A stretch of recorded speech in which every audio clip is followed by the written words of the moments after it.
You join us in an autumnal Falmouth for Yachting Reviews test of the Rustler 42.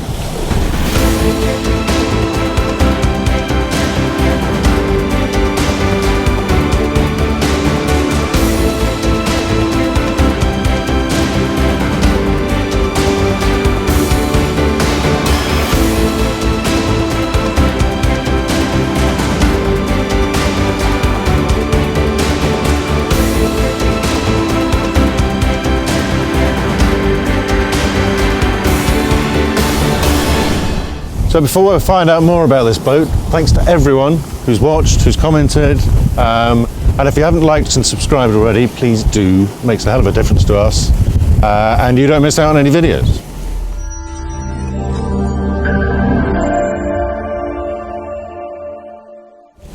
So before we tell you too much about sailing the boat, you need to understand what she's about, what she's built for, and for that you need to see under the waterline.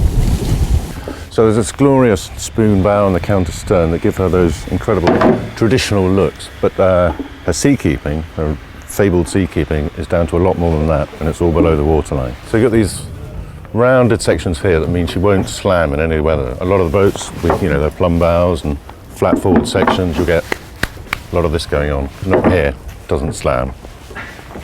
So a lot of the Rustler 42's famed directional stability is down to this, which is a long encapsulated fin keel. So the keel itself is laid up in a separate mould. That mould is then bolted to the hull mould. The whole thing is laminated together, so it's monolithic, it's one structure. Then 4.5 tons of lead is put on, epoxy on top of that to seal it in, and then you have this, you know, there are no keel bolts, for instance, because there's nothing to bolt on, it's all part of the boat, which means you can put your tanks on top of it and the engine, keep the weight as low down and as close to the centre as possible. That's why she doesn't do all the hobby horsing and heeling over. All the weight's right where it needs to be. So you've got this log here, as opposed to the, you know, usually you find a shaft with a little P-bracket here. Not on this one. So this is, again, moulded separately like the keel and then laminated onto the boat. It helps with directional stability, but it gives a lot more protection to the shaft itself. You've got this, which is called a nacelle, and it's a Stephen Jones thing. It's something he does and nobody else does. Which again gets more volume lower down, so you've got more buoyancy at the back. And again, it helps with directional stability. Likewise, the skeg. This is a full skeg hung rudder. Again, it's laid up separately. You've got your bronze fitting here at the base of the stainless steel stock. There's another bronze bearing there with a greaser where it enters the hull, and there's another at the top where you would attach your emergency steering if you need it. Again, it's all about directional stability, for which this boat is famed.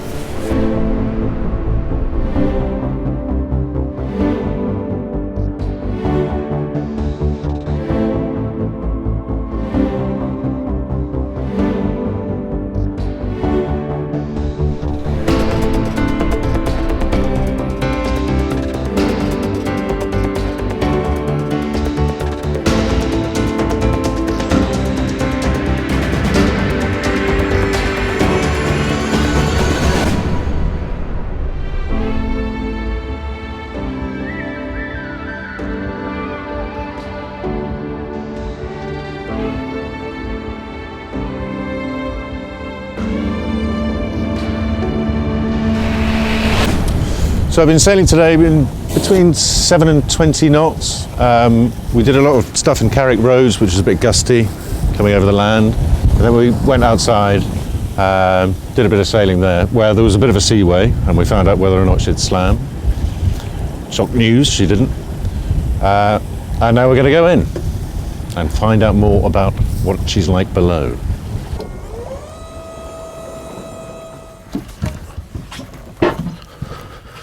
Down below. It's beautiful. It's European oak, but you can have pretty much anything you want. They are semi-custom builders, essentially. But you notice these kind of hand-turned posts. There's no reason for them to be, you know, that contoured, but that's what they've decided to do. Again, here you've got a nice little grip on the fiddles. That goes for everything. It's solid woodwork, all the corners, and then these are sort of veneered marine ply. While we're here, this large box thing, it's actually very handy for changing your oilies and hanging them in the hanging locker back there. But the reason it's here is it's the engine, and it's part of the design of this boat was to keep all the weight as low as possible. So the engine is here. There are 2 fuel tanks up there, there's a water tank there and 2 others there to keep all the weight as low as possible for good seakeeping. So we've got 6'1" headroom, about 185, which works for me. You've got these beautiful grab rails running all the way along the galley and the saloon. Here you've got Corian worktops, 9-inch deep sinks, 23 centimetres. Again, these fabulous fiddles. There's your gas off switch, the solenoid. Lockers everywhere.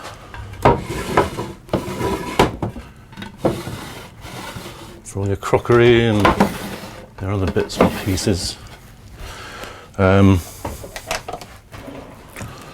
Cloths and fiddles.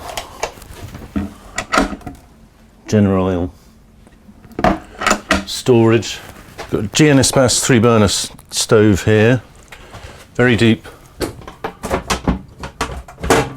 storage there. With very good insulation as well, like that. 2 ways in. Under here is the water manifold, so you can choose which, because there are 3 water tanks, you can choose which one's operating at any one given time. So there's a lot of thought gone into this boat. There's a lot of, you can tell it's been designed by seamen. Stowage there, which is super handy for winch handles and blocks and so on. You've got these little lights here, which turn on your red lights, so you see down there, so you can see at night. And here again, so it's European oak, most of the interior, but here, these bits, and the treads for the stairs, are teak, simply because they get more weather. They get sun and salt water and that kind of stuff, and it's more resistant to it. So that's why that's there. So the chart table, again, you've got these wonderful handholds everywhere. You're not going anywhere. The command centre. So you've got cruising guides out here. There's your stereo, shore power, switch panel, VHF, your heating there. Little readout of the inverter status.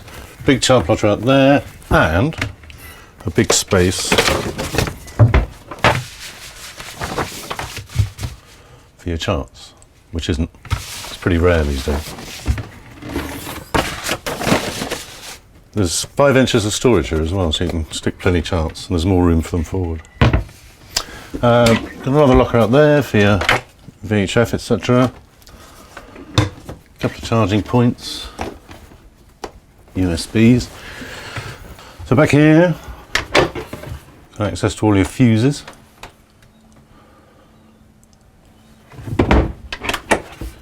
And storage under the seat for your flares and the like.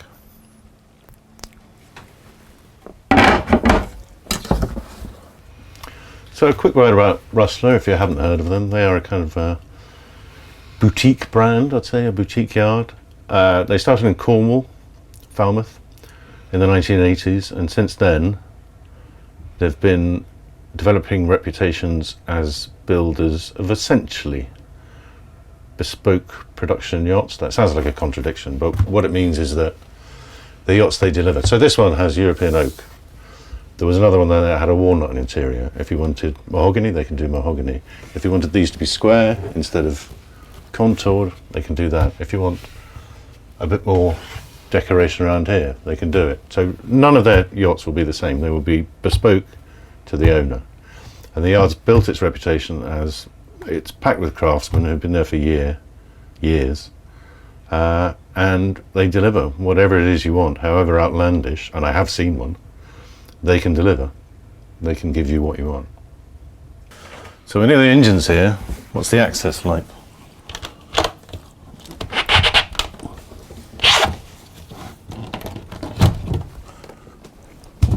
So there's your kind of day-to-day. So you've got your oil checker. I mean, there's a lot you can't see, which is why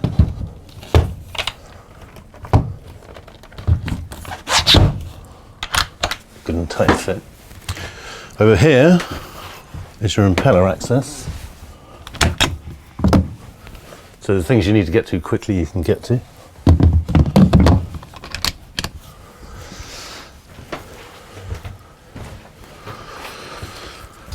And here, so you lean into this locker and you undo this little wing nut here, and then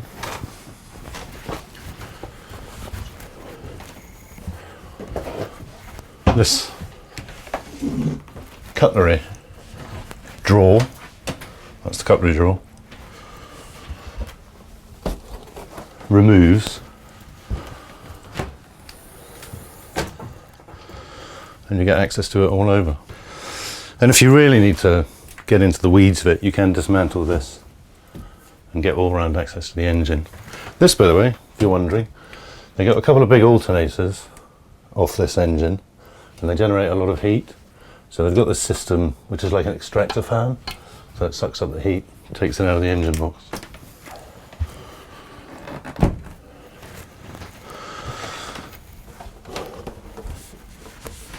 The final thing you'll need to access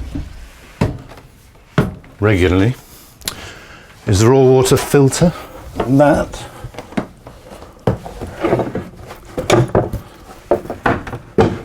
is in a panel under here,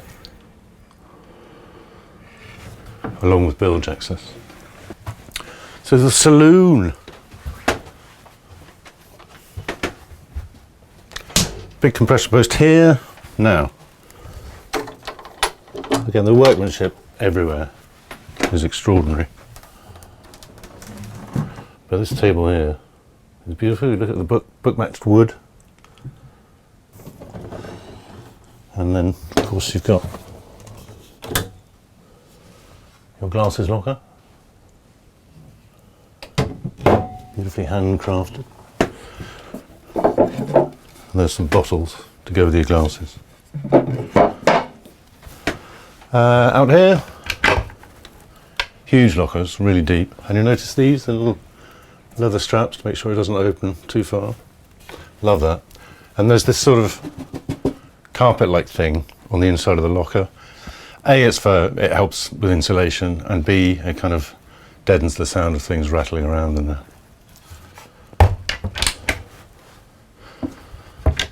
Same out here.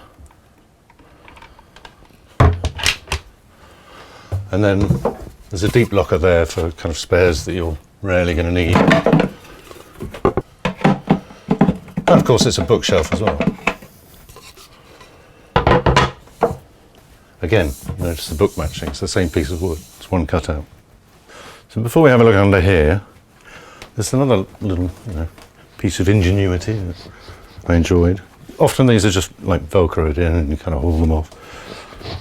This one, it's got a little board there that tucks behind the cushion, so it holds itself in place. So to take the cushions away, to have a look at what's under here, but I thought I'd just point this out to start with. The lee cloth. This model, I mean, sometimes you can have a pilot berth over there, which means a slightly smaller head, but you've got somewhere right next to the chart table when you're on passage. Since that's not been chosen, then you use one of these, strung up to strong points here and here, and it's got the same on the other side. That's a slightly shorter berth. This is over 7 foot, this one.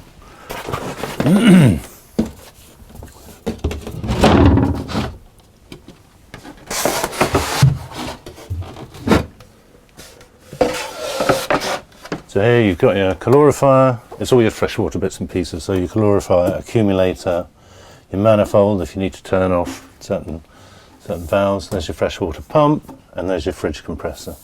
So the starboard saloon berth is 6'4", 193 meters without these cushions.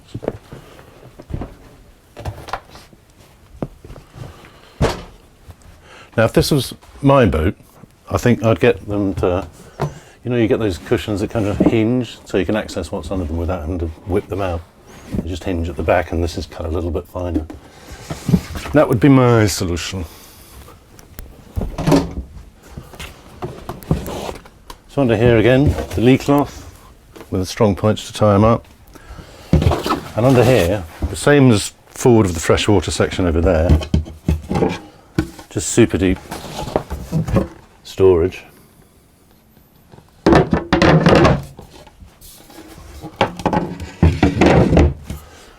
And also outboard, of course, is your TV.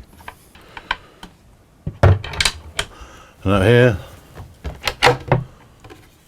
yet more storage. And all 3 volumes of the owner's manual.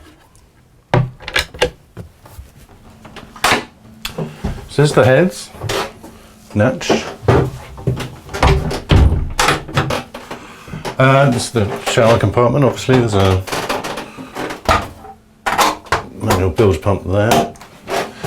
You've got this natty shower door which separates it from the loo bit.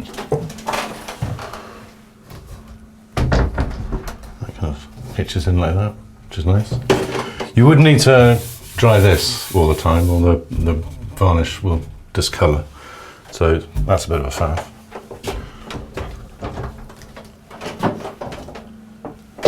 So there's the details again. Obviously if you're showering, you're going to get some water up here. So they've put drains either side of the shelf. Clever. So here's the loo bit. You've got an opening hatch overhead. That's beneath the spray hood, so you can open it most of the time. Lockers up board. More lockers under there. Electric flushing loo roll. And out here,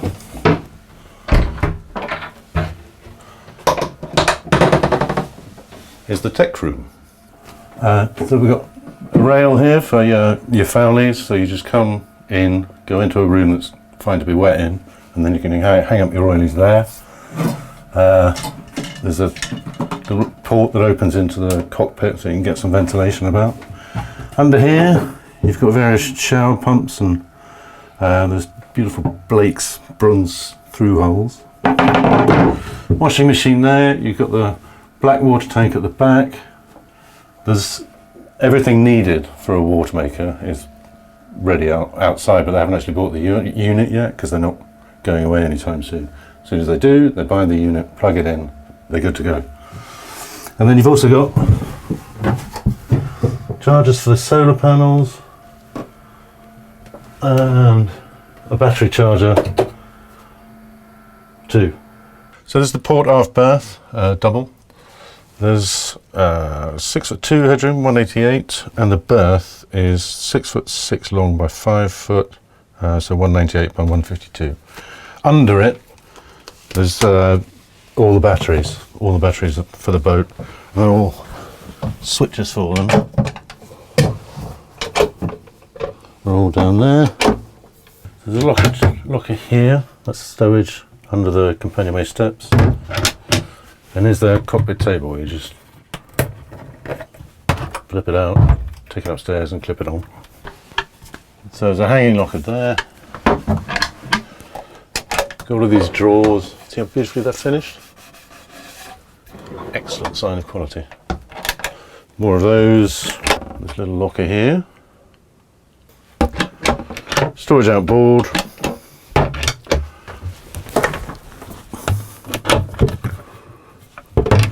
These are a good size. You get so much stuff in here.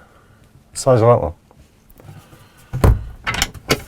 And then aft, there's a little panel for your inverter. So we've got a hanging locker here with stowage for your washboards. So before we go into the forward cabin, I was mentioning tanks earlier. This owner's gone for carpet, by the way, which does obscure but protect these gorgeous walnut floors. There is one of the tanks, fuel in this instance, as low down as possible. And what about keel bolt access, you ask? Well, there aren't any. It's an encapsulated keel. It's inside the boat. Beautiful studs, by the way. Stop them, the boards rattling and see. So here's the forward cabin, the owner's cabin. I'll pretty much every version of these. We've got 6 foot 2.5 headroom, so about 189, and the berth is 6 foot 5 long by 5 foot, so 196 by 152, which is a good size. There's a bow thruster forward, and the batteries for that, the furler and the windlass. So, and what looks like a handle there is actually a vent for the battery under the berth. Under here, there's storage under panels here. Under here, we've got another chart drawer, very deep for your round the world adventures. A couple of lockers below, good size. Got drawers this side.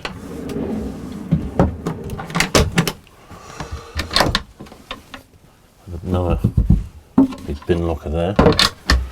Same up board. I mean, these are really big. And same this side, except with a hanging locker. 3 ports, 3 opening ports and 2 hold ports that don't open. But they've all got blinds, so you can get to sleep at night. I love a design detail, just the same upholstery coverings they've got in there. I'd like kind of lining the bed, and it's a beautiful contrast with the European oak. Very pleasant. So we're up on the bow, you've got this big stainless steel pulpit, got your nav lights here, and your step, and your access of your bow to moored. This is the last Rustler 42 that will have this particular arrangement of bow roller. So the next ones, the starboard side is slightly lower, that's for the anchor, and the port side is a bit raised, and that's got a prodder on it, which is where you would fly your off-wind sails. You can see this solid teak cap rail here, great rubbing strips, so that's going to protect them well, and these big meaty cleats. So these, both the Yankee and the Staysail, have got these electric furlers. They're finding that increasingly popular. The electric windows here with the foot controls, and in here, a recent addition, usually, or you can still choose to have a forward berth go right up to the crash bulkhead here. But many owners are now choosing this because it's just great for storage. Note the lovely neoprene linings here, so it closes soft and stays waterproof. It's very deep. There's got a fake floor, but it's very deep. You could use the stringers as a step because there isn't one otherwise. Forward, you've got the chain locker there, and because it's kind of deep V-shaped, the chain doesn't block, it just sort of behaves itself. So in terms of ventilation, at anchor you've got these hatches here, Lumar hatches. This one's kind of flush, this one's proud. There's 2 of those. Amazing handholds. Look at it, right the way back. And at sea, ventilation comes from these dorades, 2 of which vent into the forward cabin, 2 of which vent into the forward saloon. So this just got the inline spreaders, which means you can put the boom 100% out if you're going downwind. And because of that, it needs these 4.5 lowers. Got your shrouds there, and this is all, there's a sort of structural web laminated into the boat to support the loads and dissipate them over a large area of the hull.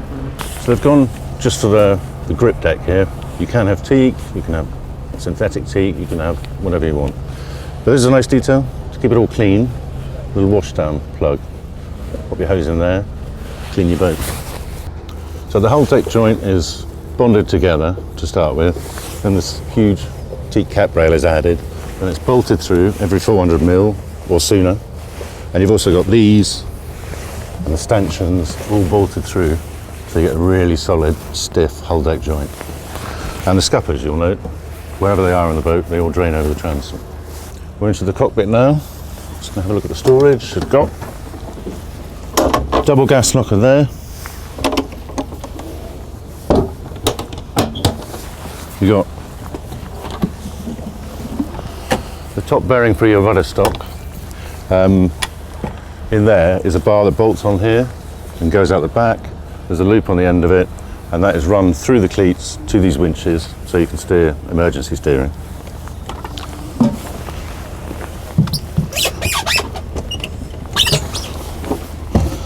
There's your shore power and more stowage.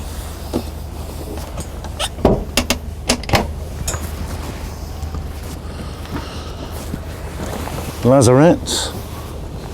Again, these neoprene liners. You can see here the stringers. This is where a lot of the strength of the boat comes from, these stringers, the stiffness it gives it.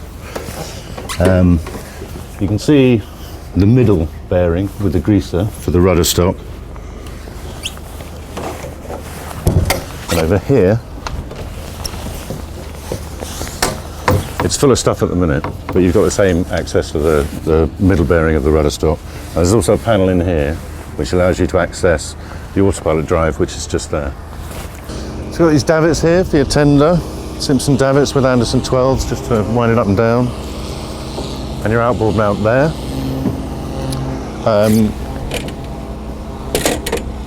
We've got this for a cockpit tent, of which more later. And of course you've got your bathing ladder there, again with rails to protect the teak. The wheel. The steering is, it's not, I mean, unless you know what's going on, but it's not incredibly responsive. And I think that's fine for a boat that is going to spend 95% of its time on this. It did feel good though, when you just heels a bit and you get a little bit more weather helm. That felt good. Engine controls here. There's your autopilot there. A little plug-in for your VHF. And a plotter here, 8-inch plotter. Compass. There's your Yankee in and out. Your staysail in and out. And there's your bow thruster controls. These, we didn't use them today, but they're for the staysail. So if you're going downwind in heavy conditions, the Yankee's away, you've just got the staysail, and the mast starts pumping. You can kind of see it flexing like that. Then you just wind on a bit of this, which is attached at the mast, just next to the staysail fitting, and that just steadies everything up, controls everything.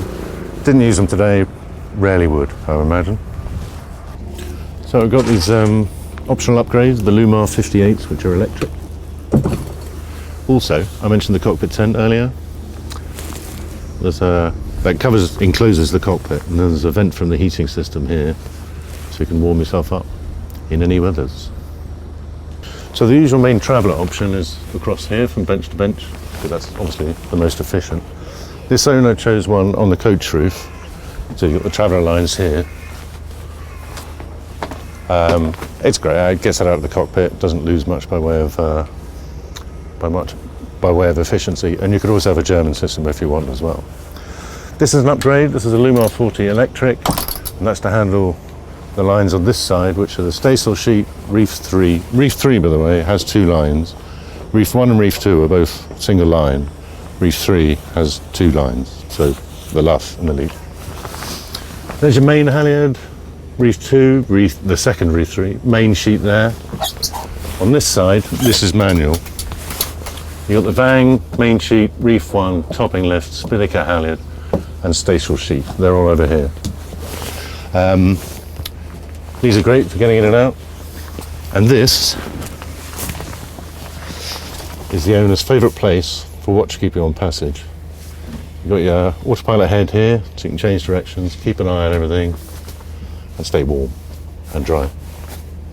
So I had a good sail today, a variety of conditions inside and outside the harbour. Upwind about 40 to 45 to the apparent wind, which was 18 to 20 knots. We probably could have taken a first reef in the main, but let's play it. So that was 6.8 to 7.1. Down on a sort of fetch at 60 to 70 to the apparent wind, 16 to 19 knots, 7.7 to 8.2 knots. Beam reach, 90 degrees to the apparent wind with 11 to 14 knots of apparent, 6.4 to 6.9. And then down, we did our first broad reach, 120 to 130, with 9 to 10 knots just outside the harbour, and that was 5.2 to 5.4 knots. Then the wind picked up a bit, so same point, 120 to 130 at 12 to 13 knots of apparent, 7.2 to 7.5. And it never felt ruffled. I was trying to kind of work out what this boat felt like, because clearly it's some serious quality about the place. You just look at the joinery, you look at the finishing, and you look at the sheer variety of yachts that they put out. I was trying to find out what it was that sort of characterises Rustler, which isn't a brand I knew tremendously well. And they're forgiving. They're not at all needy as boats. So we weren't, you know, you can just about see the telltales from the Helm position, but we probably weren't trimmed properly. And the boat just cracked on. You know, it wasn't screaming away saying, deal with this. It was just very comfortable. So in the same way that you're tacking, you go through the wind, take the genoa through, leave the staysail back because that helps slide the genoa through the gap. Trim on the genoa, Yankee rather, put the staysail through, off you go again. Same with jibing. And if you were solo, you'd tack the boat, then do the genoa, Yankee, then the staysail. Just a process. You stick on the autopilot, sort everything out. Same with jibing. So we're just going to talk a little bit about the benefits of the cutter rig when it comes to Bluewater sailing. It's kind of almost seen as a gearbox. I've heard it described as that many times. So in light conditions, you can do full sail, so full main, staysail, and Yankee for upwind and off the wind. As soon as it gets up to around 20 knots, you can take in a reef and leave the foresails as they are. If it gets above that, it still gets a bit hairy, then you can wind in a bit of the Yankee. Next stage is probably taking another reef. Next stage is lose the Yankee altogether and just go with staysail and 2 or 3 reefs. It gives you that variability. There are many, you know, you can cope with winds of pretty much any kind. And once you're down to 3 reefs and the staysail, then you can pound through anything. Off the wind, the staysail doesn't really do much, so I spoke to Nick and he said, you know, if you've got a couple 100 miles of broad reaching, then maybe roll away the staysail, pole out the Yankee, and put a preventer on the boom, and you're good to go. So it wasn't a boat that needed constant attention, and I think that's really important for a Bluewater cruiser, like this one is going to be. A lot of the manoeuvres you are going to be doing solo, so you need a boat that can track straight and just look after itself while you're figuring out all the sails. So that really impressed me. The rest of this is impressive, but it was just that characteristic of a Bluewater boat that can put up with a bit of inattention just for a while, and then when everything's trimmed on, you get a slight gust and you just feel that heel, touch more on the wheel, power. It felt really good. And we've got to bear in mind that this one has the aluminium mast, which is 25%, well, you could get a carbon mast, which is 25% lighter than the aluminium mast. The key point being that where the strength needs to be on a mast is at the base, from the gooseneck down to the deck. So that's where you'd have the heavy sections of a carbon mast. Further up, where you don't need it, there's no weight. Whereas an aluminium section, there's a straight extrusion. There's no, you know, I mean, you can carve a wedge out of the top, but it's pretty much the same section. So they figured out for the 57, the Rustler 57, the carbon mast would be the same, give the same performance as an aluminium mast if you had a 35 horsepower outboard at the second spreaders. So that's the difference it makes to the amount you heel, the amount you pitch, all the weight is lower down. And they reckon it adds half a knot to a knot. So had this boat had a carbon mast, half a knot to a knot more speed. And she was already pretty lively for a 42 footer of this, you know, displacement. It probably isn't something you'd associate with the Rustler brand, a carbon mast, but they've looked at it. They spoke to the designer, Stephen Jones, and he just said, yeah, why not? Give it a bash.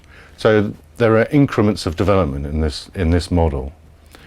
It was first designed again by Stephen Jones in 1999, and they've been building them ever since. This is the 46, I think. So they've built nearly 50 of them. Again, no two will be the same. So we've been asked to speak a little bit about price. because we usually just put it in the description, but we thought we'd bring it into the conversation. So this boat, as tested, was 660,000 plus tax.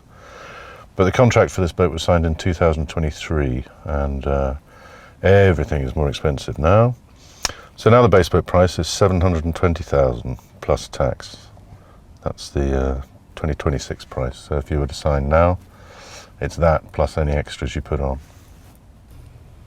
They've turned up everywhere. There's one in Australia, there's one in New Zealand, there are a couple of 37s in Martha's Vineyard, there's another one I think in Vancouver.